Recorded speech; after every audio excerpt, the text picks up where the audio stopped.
Welcome to This Explainer. Today, we're diving into a really dark, deeply fascinating philosophical fable called The Sovereignty of the Inner Fire.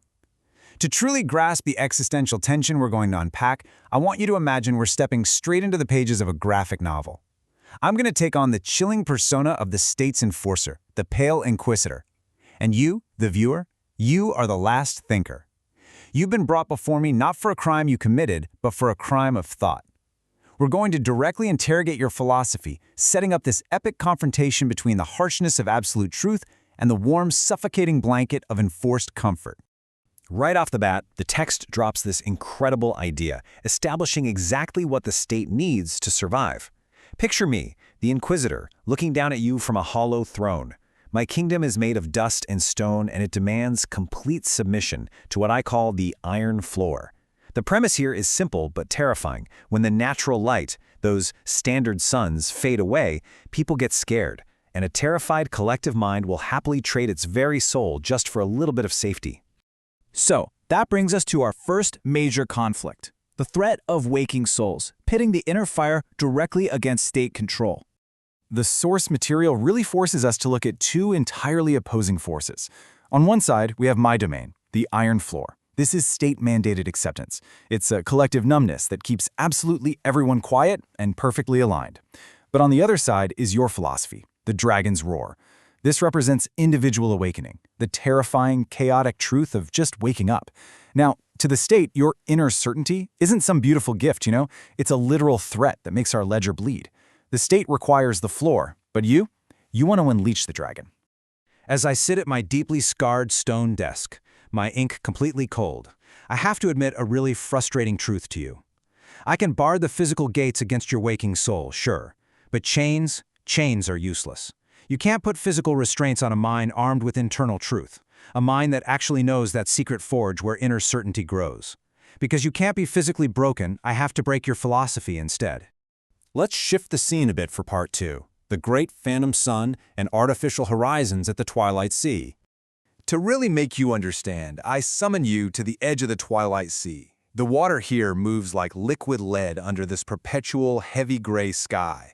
And hanging over those dark waters is something incredible. It's a massive, glowing sphere made of stained glass, just suspended there by heavy iron chains, throwing this garish, artificial amber light across the waves. As the Inquisitor, my voice sounding like dead leaves on stone, I whisper to you, we rebuilt this for the sleepers. See, it doesn't warm the skin, but it gives the masses a horizon to stare at.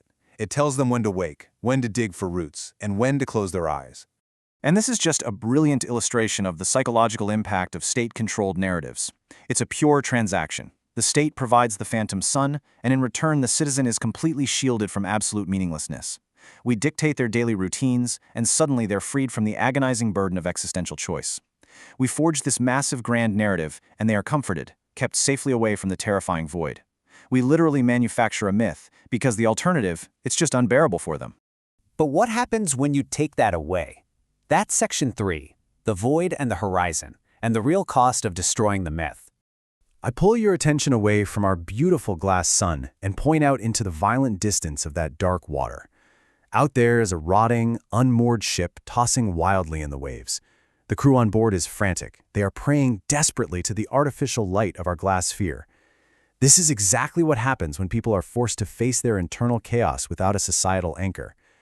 You're out here telling them they don't need our horizon, that they should fight their own dragons. But without the collective myth we provide, they are entirely adrift in absolute meaninglessness. And here, my friend, is the trap. If you smash our glass sun with your individual truth, do you actually free those people, or do you just drown them in the dark? Your inner certainty is a luxury that only the strong can survive. For the weak out on that ship, offering them autonomy is effectively offering them suicide. Can your conscience really bear that weight? Okay, let's move into the second parable in Section 4, the Garden of Static Roses, or what we can call the architecture of pacification. Since the sea didn't seem to break your resolve, I lead you into the very heart of the state's psychological architecture. It's a vast, silent greenhouse, made of thick, frosted glass. Inside are the sleepers, but they look like millions of perfectly uniform, pale roses.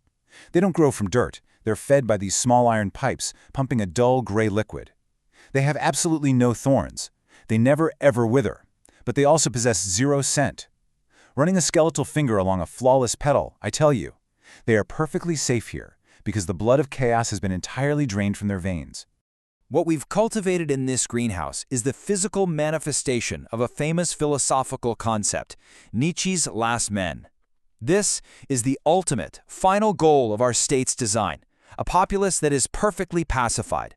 They've accepted their cage of slogans. They never scream. They don't suffer an ounce of existential dread.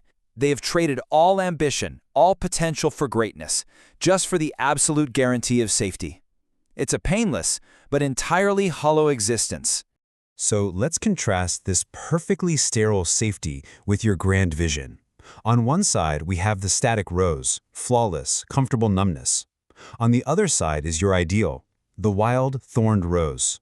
You want to bring your inner fire into this greenhouse, but do you have any idea what happens when a wild rose grows in a sterile garden? Its roots tear up the foundations. Its thorns pierce the soft flesh of people who have only ever known how to be soft. Your truth doesn't bring peace, it brings destruction. Which brings us to a really uncomfortable realization in Section 5, the plague of awareness and the cruelty of individuation. I step uncomfortably close to you now. My breath smells like old parchment, and I am directly challenging everything you believe in. Your entire worldview relies on this psychological process called individuation. But just look at the sheer brutality of that concept. It demands intense suffering. It demands that a person look directly into their own abyss and risk absolute madness just to find true strength. Why on earth would you force that onto flesh that only knows how to be soft? And then I hit you with this cold, undeniable prosecutor-level accusation. You really think you're a hero bringing the light, but I tell you, you are not a savior, thinker. You are a plague of awareness in a paradise of sleep. I'm taking your own deep empathy, your profound love for humanity, and I'm twisting it into a weapon of self-doubt to use against you. I just let that rhetorical trap hang heavily in the air between us. Look around the greenhouse again. Why break their peace? Why trade their comfortable numbness for a violent, terrifying struggle they never even asked for?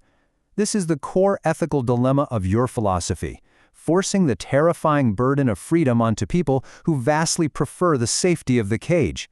So we reach the climax here in Section 6, the thinker's heavy burden and the ledger's final judgment.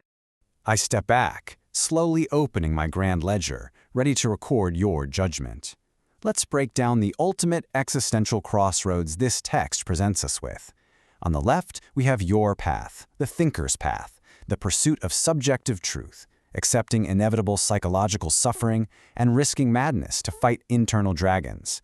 But on the right, we have my path, the inquisitor's path, protecting the masses from absolute meaninglessness, imposing mandatory, painless comfort, and letting them exist safely within a hollow narrative.